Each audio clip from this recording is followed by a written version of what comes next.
Ya, Assalamualaikum dan salam sejahtera. Terima kasih Saudara Chen Chung, Saudara Rajiv. Pertama sekali, kenyataan sebagaimana yang telah dimaklumkan tadi ialah tentang dasar pendidikan yang kita telah outline di dalam manifesto Pakatan Harapan. Kita ada statement dalam bahasa Melayu dan juga bahasa Inggeris yang kita kalau tak dapat lagi boleh minta dengan sekretariat di belakang. Jadi memandangkan sekarang kita telah melihat 3 gabungan parti utama yang bertanding, iaitu bermula dengan Pakatan Harapan, kemudian diikuti oleh Perikatan Nasional dan akhir sekali Barisan Nasional telah pun keluarkan manifesto masing-masing. Jadi kita boleh buat comparison ataupun perbandingan. Dan saya nak fokus tentang sektor pendidikan, kerana kita tahu sektor pendidikan ini satu sektor yang sangat penting untuk masa depan anak-anak kita. Kita tidak boleh hanya bercakap tentang memberi peruntukan atau mengumumkan program, tetapi perlu memastikan ada penyelenggaraan dan juga penilaian yang betul. Dan ini penting kerana ada kerosakan besar dalam sistem pendidikan kita ekoran pandemik COVID-19.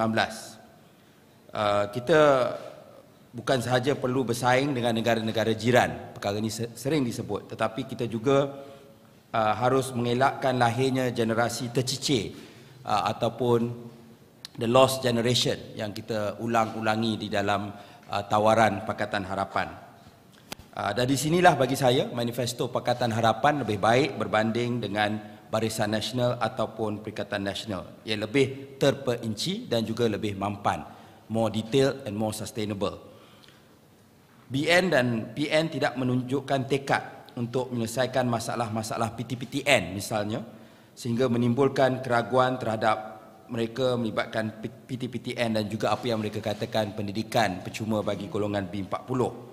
Sebaliknya, Pakatan Harapan telah menjanjikan pengampunan ataupun debt forgiveness, pengampunan pinjaman PTPTN yang disasarkan kepada pelajar yang berasal dari isi rumah B40.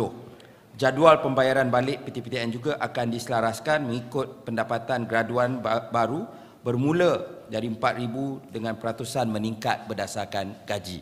Kerana bagi kita, kalau anda memilih pendidikan tinggi, anda seharusnya mendapat pendapatan premium berbanding mereka yang lain. Jadi tidak adil dengan pendapatan RM1,500, RM2,000 anda juga diminta membayar PTPTN.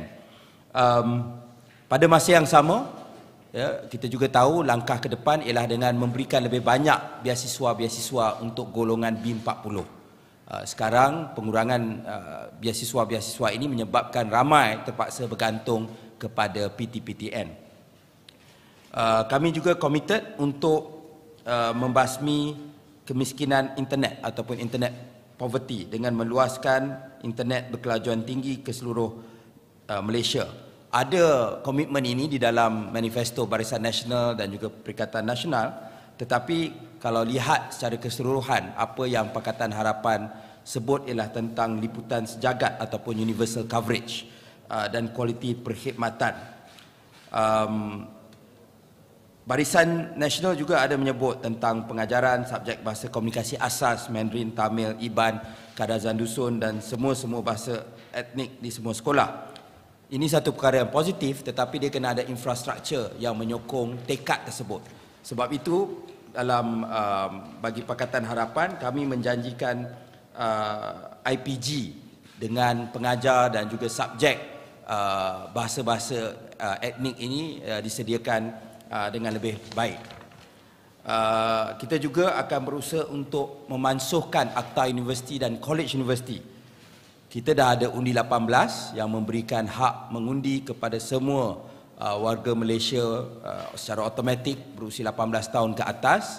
Banyak provision Akta Universiti dan College Universiti telah pun dipinda selepas kejayaan mahasiswa mencabarnya di mahkamah dan juga progres yang dimulakan ketika era Pakatan Harapan. Tetapi kita perlu ada satu penyelesaian menyeluruh, kerana pada hari ini universiti dan college universiti masih lagi bergantung kepada AUKU untuk governance mereka.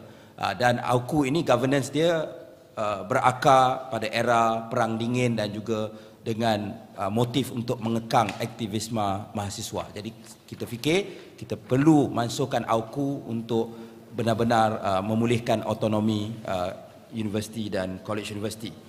Jadi kalau sesiapa yang membaca secara sepintas lalu pun manifesto Pakatan Harapan akan merumuskan bahawa kita mempunyai rancangan yang jauh lebih kukuh dan sebab itu saya menggesa semua untuk ke laman web kita boleh.my di mana tawaran Pakatan Harapan ini boleh dilihat. Kalau yang malas nak baca panjang, ada tawaran 10 tawaran utama dan versi ringkas, tapi ada juga bagi mereka yang minat untuk membandingkan manifesto-manifesto, boleh melihat buku tawaran tersebut secara penuh. Semalam saya pergi ke Melaka dan isu sama juga timbul. Kebetulan saya berjumpa dengan Wakil Rakyat Melaka dan juga Menteri Besar Negeri Sembilan, isu tandas sekolah kebangsaan.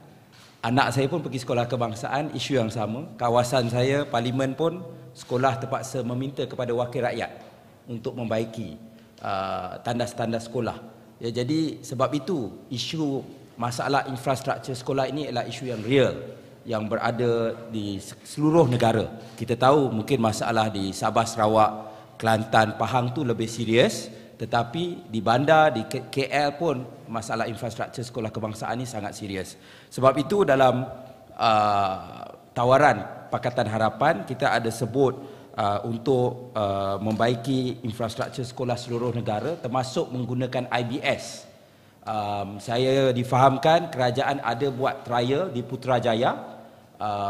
Ialah Menteri Pendidikan kan bertanding di Putrajaya, tetapi kita berharap bahawa perkara ini dapat diperbanyakkan di seluruh negara sebab IBS ni tak boleh buat 5-6 buah sekolah, dia perlu skala untuk betul-betul dapat penjimatan. Jadi macam Lego kan, dia punya cara pembinaan IBS ni. Jadi kalau itu kita ada komitmen terhadap perkara tersebut. Dan akhir sekali yang saya nak sentuh ialah tentang TVET. Pakatan Harapan satu-satunya gabungan yang ada bahagian ataupun bab khas tentang TVET dalam manifesto kita. Ya, dan kita bagi detail sebab kita merasakan TVET is the way forward. Kita tahu semua orang bercakap pasal TVET, tetapi dia lebih pada lip service. Jadi kita merasakan kalau mungkin mereka yang tidak dapat pergi pendidikan tinggi secara akademik, option TVET ini kena ada dan perlu ada fokus dan misalnya penolakan SIFA. Kita tak nak tolak orang yang nak masuk TVET. Kita kena ada hubungan baik dengan industri dan sebagainya supaya kurikulum TVET itu relevan. Banyak lagi lah. Tapi apa yang saya nak tekankan, boleh pergi tengok manifesto kita sentuh secara mendalam tentang komitmen kita untuk TVET. Memang betul kerajaan ada beasiswa, tetapi bilangan beasiswa itu yang sangat tidak mencukupi.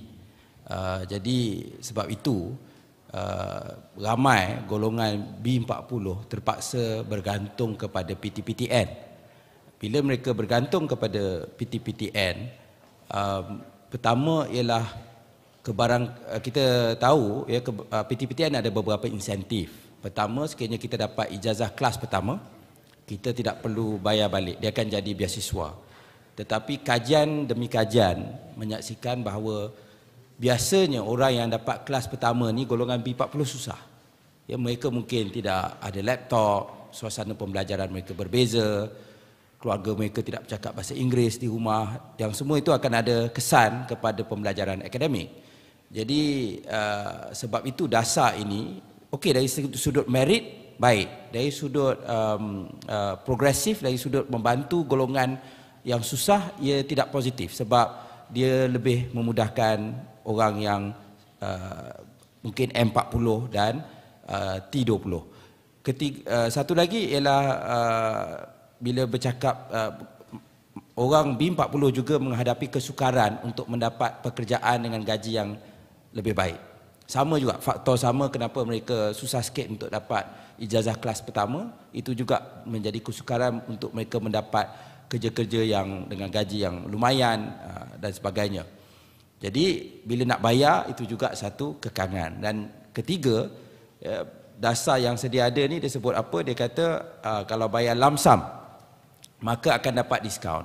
Again, siapa yang ada lump sum nak bayar RM50,000, RM100,000? Biasanya tentulah orang yang keluarga mereka ada duit. Jadi kita faham, sebab sekali lagi dia lihat daripada perspektif kewangan, mana PTPTN nak kutip duit dengan cepat. Tapi kita juga kena tahu bahawa pendidikan ni sepatutnya untuk angkat orang yang susah, ada mobility sosial untuk mereka mendapat masa depan yang lebih baik tanpa mengira kaum.